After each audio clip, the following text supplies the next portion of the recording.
Sur le bateau, en direction de l'île Saint-Honorat, une poignée de bénévoles venus vendanger avec les moines.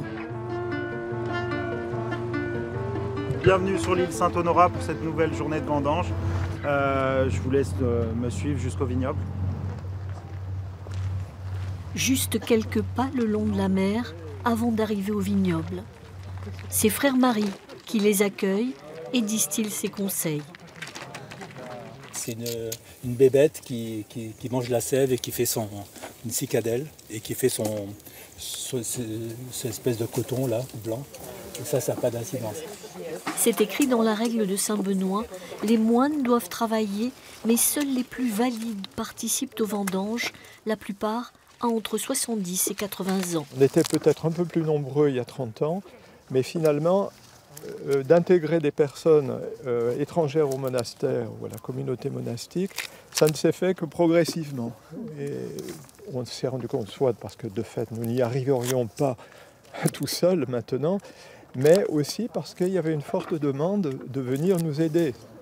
Et pour les aider dans les travées, les retraitants sont nombreux. Le travail participe à leur équilibre. Pour un temps de silence, un temps aussi, peut-être, avant de démarrer l'année, pour un temps de pause. Il y a des gens qui viennent en retraite et qui souhaitent rester en retraite et ne pas participer.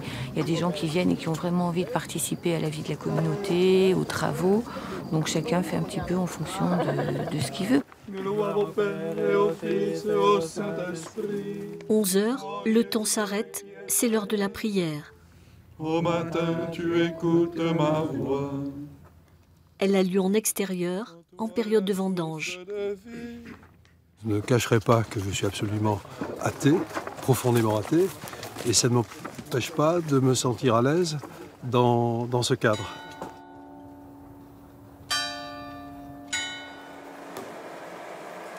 Hugo Millet est œnologue. Il travaille ici à plein temps, à charge pour lui de veiller sur les 8 cuvées et les 7 cépages. On peut déjà commencer à sentir un peu les agrumes, un peu de pamplemousse et sur les fruits blancs à noyaux comme la pêche blanche. Donc ça laisse entrevoir un beau millésime 2018. Les produits sont ensuite mis en boutique et vendus en ligne.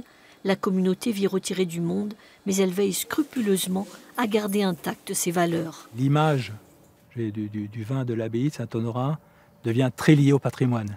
Ça devient une richesse patrimoniale. Et ça permet aussi finalement de garder cette île aussi comme un jardin.